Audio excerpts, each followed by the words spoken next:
Right, back live with you tonight in Focus, and thanks for staying on our focus, of course, in this hour on the City of Johannesburg's budget, which now has been, what we'd say, unanimously voted for by a number of councillors there, approving MMC Dada Morero's 2023-2024 budget, which was, of course, delivered yesterday. The MMC setting out some priorities in which he is going to stabilize the finances of the city, but also saying he'll come up with some new and innovative ways of raising revenue, particularly for the city and meeting its service delivery obligations. Well, the MMC joins us now in studio to unpack this a little bit further. MMC, good to have you, and thank you very much for your time. Good evening, Tom. Long day of debate. Yeah, no, we're exhausted. You seem to have debated well, because you even managed to get Action SA to vote along with your budget. Was that a surprise for you? Well, it was not much of a surprise, because we did have some discussions with them over the weekend, and they raised issues of concern in the budget, and some of the issues that they had an interest on were covered in the budget, and they had no reason why not to support the budget. But I must say, majority of parties in council had interest in the survival of Johannesburg. So as a result of that, they decided to vote for the budget.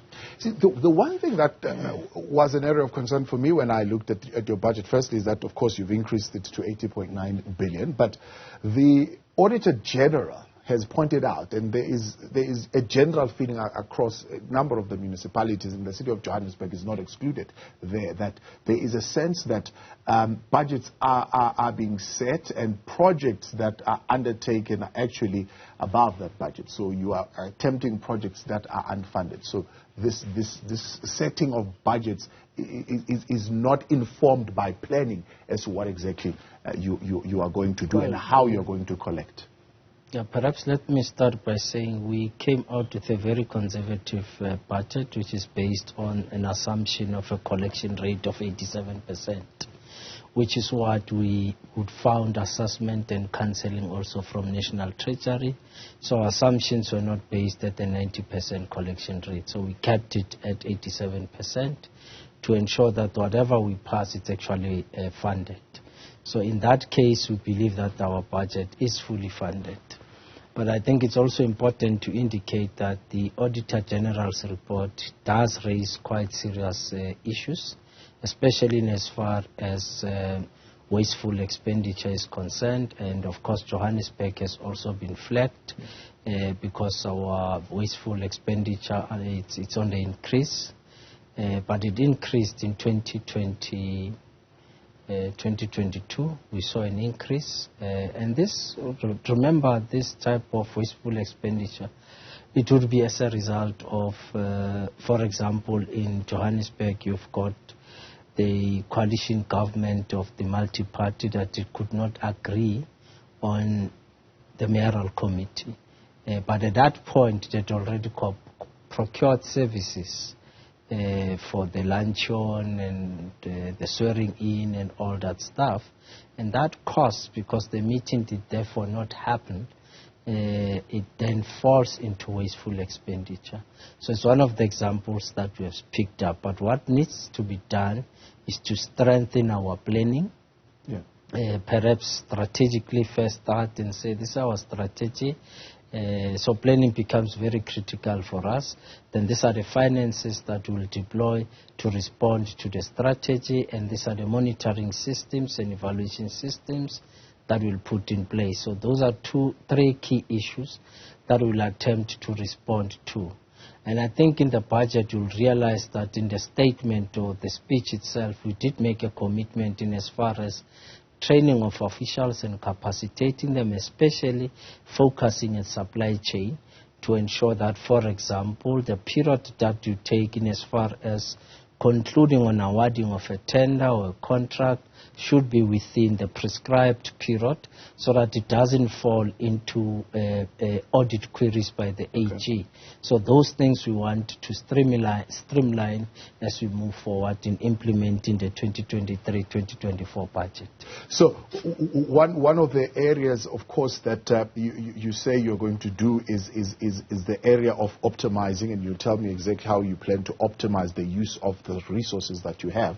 But I'm also interested in the fact that you are raising the rates. And you're saying, well, it's in line with the service providers, NERSA, 14.odd%, and Rand Water, I think it's another 10%, and sanitation also just just below 10% in terms of how it is rising. And you are, of course, depended on this 87%. Now, I'm asking you, how confident are you that you'll be able to get that 87%, considering that you're dealing now with an economy that is particularly not great, and you're expecting the people who are already paying, the residents who are already paying, they are now a little bit strained in terms of their resources. No, it's true, to pay more. It's true that the economic situation is bad. You've got a lot of people who lost their jobs. Businesses have been liquidated, so we are alive to that reality. However, I can demonstrate that as of today, our collection rate is exactly sitting at 87%, meaning that we can sustain that 87% for the next 3-4 months and grow it into 88 until we reach our target of 90%. So that's where we are. But remember that we've also established that there are properties that we have not been billing over a period of time. Now we are putting in place a project to identify all those properties which we know they're out there. So we need a system to ensure that we can bring them into our billing cycle so that we can be able to collect revenue from those properties out there.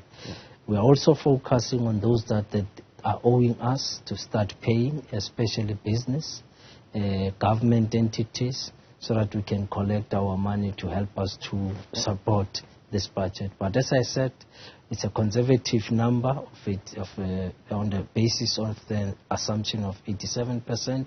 So we think that this budget is sufficiently funded.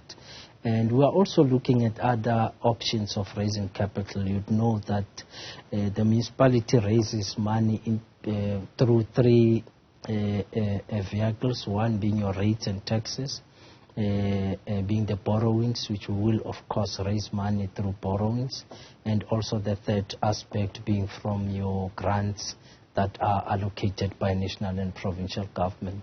So we think that we have also taken a decision, by the way, Thabo, that we want to first start spending with grants.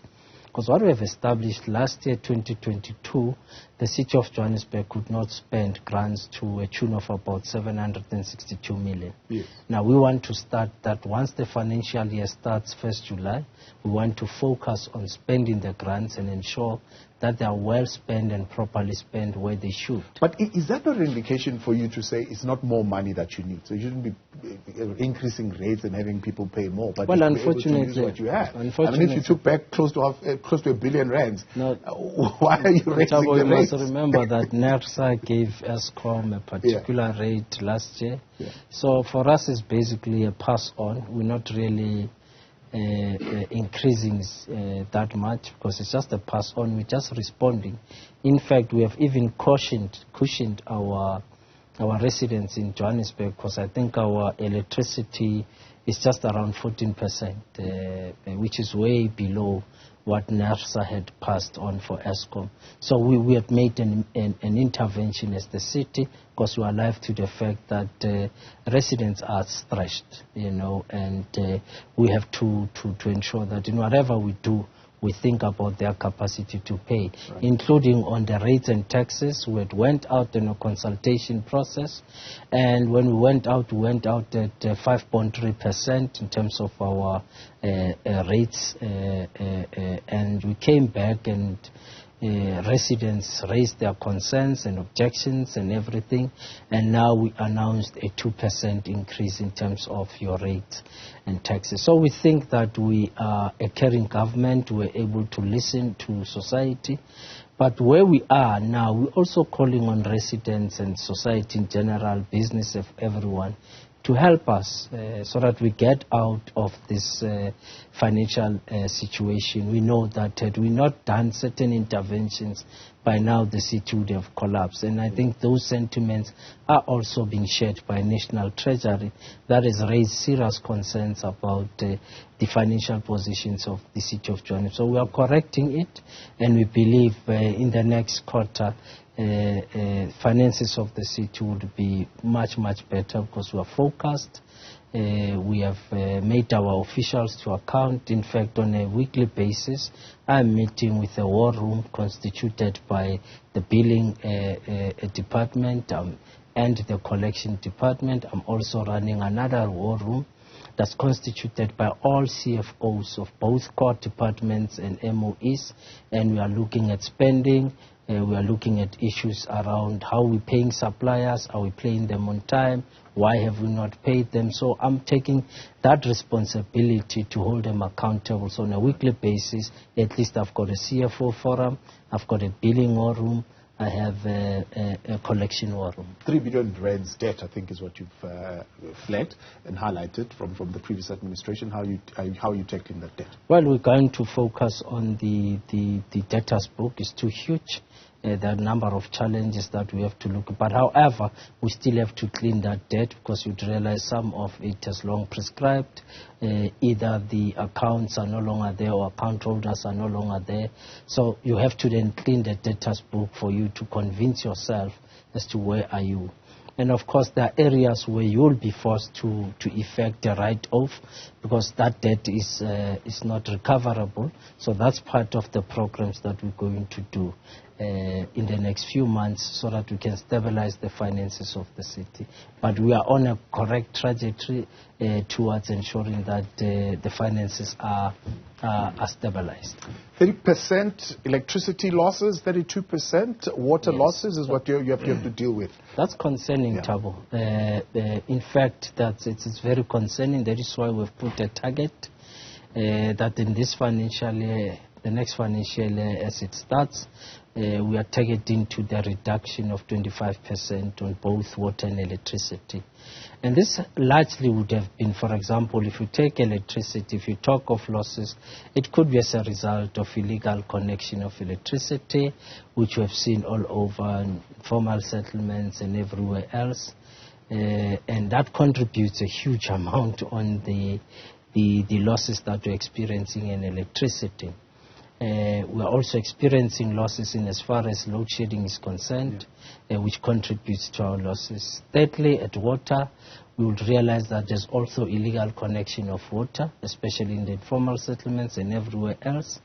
And we are also experiencing aging infrastructure, which needs to be replaced. You'd have a lot of pipes that continuously burst.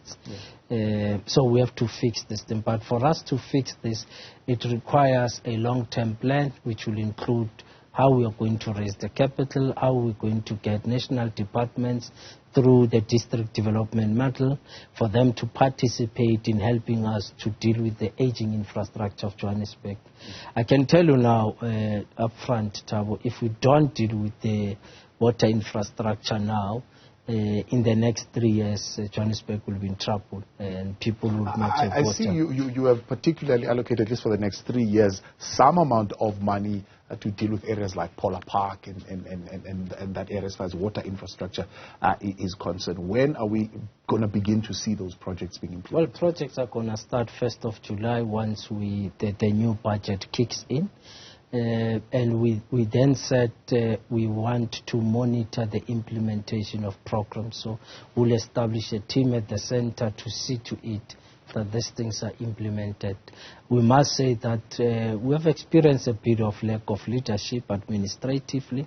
Now, hence, we want to capacitate and ensure that the leadership at that level of administration is at the level where we want them. We want them to be a leadership that is efficient, effective, and understands that we are here in service of communities of Johannesburg who are paying for rates and taxes, and they must get value for their money. So that's what we'll be focusing on, to encourage our leadership to really ensure that they take their job seriously. There are projects that has not been completed. Some of them was as a result of the financial constraints that the city was faced with, and as a result, some companies did not proceed with the projects. So we want to focus on those and conclude those projects once and for all.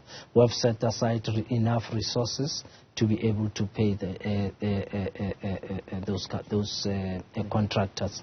But I must also say, Upfront Table, we have also reduced the amount that has been owed. We came in January, end of Jan, and what we discovered at that point was that the administration in charge were owing suppliers to a tune of 6 billion.